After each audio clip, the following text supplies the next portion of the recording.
Welcome to the Sharingsecretschannel. Before we begin, please take a moment to like and subscribe.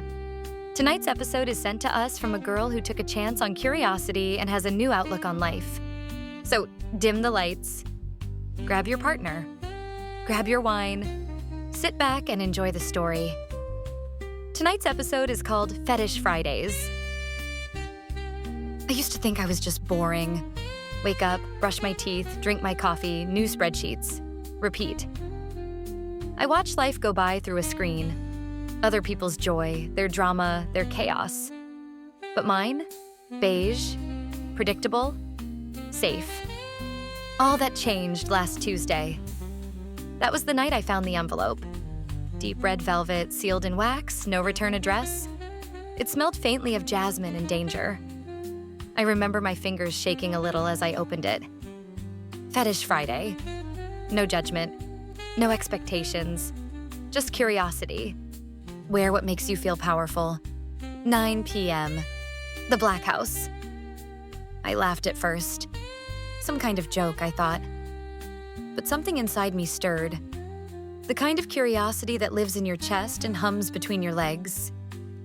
I stared at the invitation all night.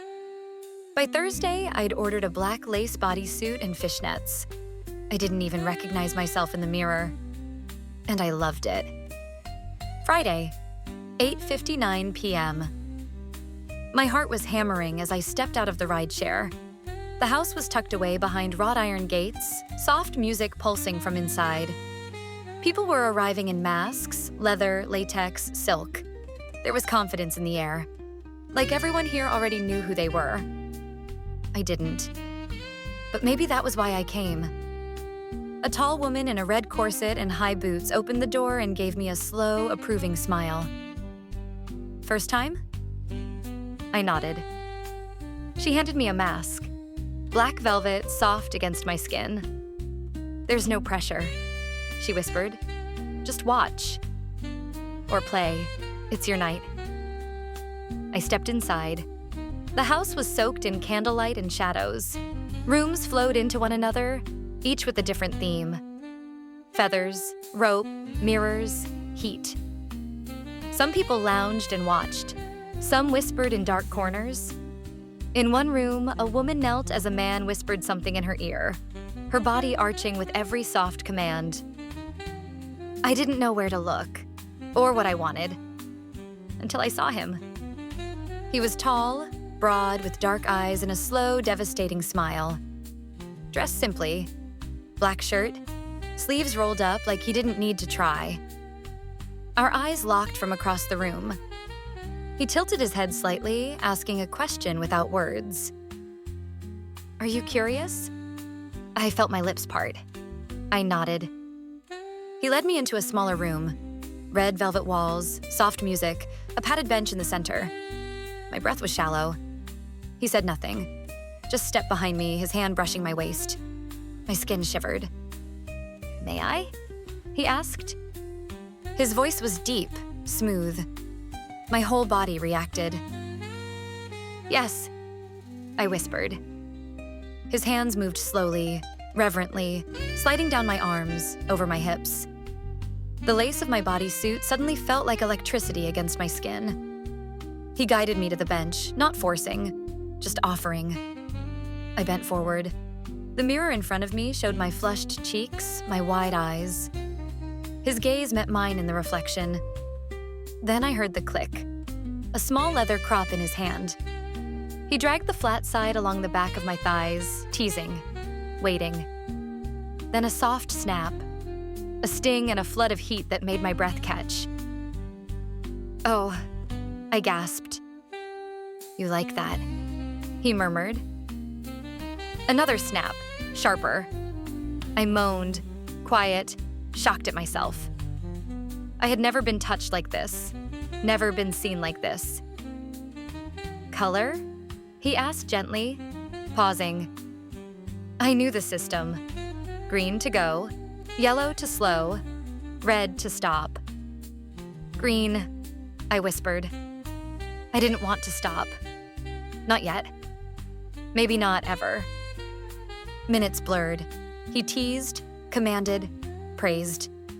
I floated somewhere between arousal and surrender, my senses heightened. The crop gave way to his hands, warm, strong, everywhere. He whispered in my ear, told me I was beautiful like this, powerful in submission. I didn't know I could ache like this, so full of need and permission. Then his fingers found their way between my legs. I was soaked. "Oh, Claire," he breathed, as if he'd known my name all along. "You're not boring. You were just waiting." He took his time. Slow strokes, relentless pressure. I trembled, gripped the bench. When I came, I cried out, lost in the wave of it.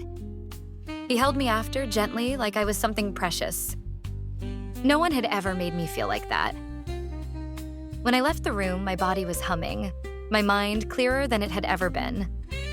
Strangers smiled as I passed. Some with knowing glances, others with simple kindness. I smiled back. I wasn't the same woman who came through the door. And the best part? I knew this was only the beginning. The second Friday. It had been a week. 7 days of trying to focus at work while flashes of memory tugged at me in the quiet moments. His hands, his voice. The way he said my name like he had tasted it. I didn't even know his. But that didn't stop me from going back. 9:04 p.m. The Black House. This time I wore something sheer, black mesh that clung to my curves and revealed more than it hid. My heels clicked against the hardwood as I stepped inside, already feeling the shift in me. That nervous girl from last week? She had tasted something dangerous and couldn't go back. I scanned the crowd, heart pounding. And then, he was there. Leaning casually against the wall, arms crossed, the same calm, confident presence. As if he'd been waiting. Our eyes met. He smiled. "Claire." God, the way he said it. Like a promise wrapped in a command. "You came back." "You made it impossible not to," I said, stepping closer. He looked me over slowly, not just admiring, but studying. Like he already knew what I needed and was deciding how to give it to me. "You trust me?" he asked softly. I nodded.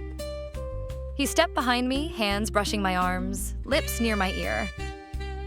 "Then tonight," he whispered, "we go deeper." He led me to a different room, darker, softer. A single velvet chair in the center and a heavy wooden frame hanging above. From it dangled silk restraints. "Sit," he said, guiding me gently down. I let him bind my wrists to the frame, arms overhead. The silk was soft, but the position made me vulnerable, exposed. My breath quickened, but not from fear, from anticipation. He knelt in front of me, his hands resting on my thighs.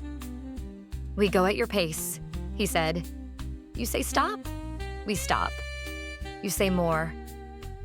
His fingers traced the edge of my panties. "And I give you everything." I stared at him, lips parted, trembling with desire. "More," I whispered.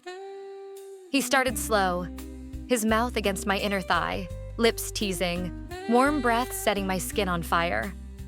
Then his fingers slid under the fabric and found me already wet, already begging without words. He didn't rush. He explored. His tongue moved with the precision of someone who didn't just want to please. He wanted to devour. He watched me, studied every reaction. My gasps, my moans, the way my hips jerked when he flicked just right. And when I thought I couldn't take any more, he pressed 2 fingers inside me and whispered, "Let go, Claire. For me." I shattered. I came hard, loud, unashamed, bound, exposed, and completely his in that moment. When he released my wrists, he didn't leave. He held me, wrapped me in a blanket, pulled me onto his lap, his hands slow and soothing on my back. "You're incredible," he murmured. "You just needed someone to see it." My heart thudded against his chest. I didn't want to move. Didn't want to leave. "Do you do this with everyone?" I asked quietly. His fingers brushed a strand of hair from my face. "No," he said, "but I wanted you the moment I saw you." I left that night with his number saved in my phone. Dominic. And a single message from him before I even got home. "Let's talk about what you want next. There's so much more I'd love to show you." And just like that, I knew. My boring life was over, and the real exploration had only just begun. Well, that's the end of tonight's episode. Wow, so many questions. If you would like an update, or if you would like to know what happened when she went back, please let me know in the comments. Her story is definitely long enough for a part 2, and trust me, it gets wild. So if this video receives 1,000 likes, then I will release part 2. Please help our channel grow by liking and subscribing. See you on the next spicy episode.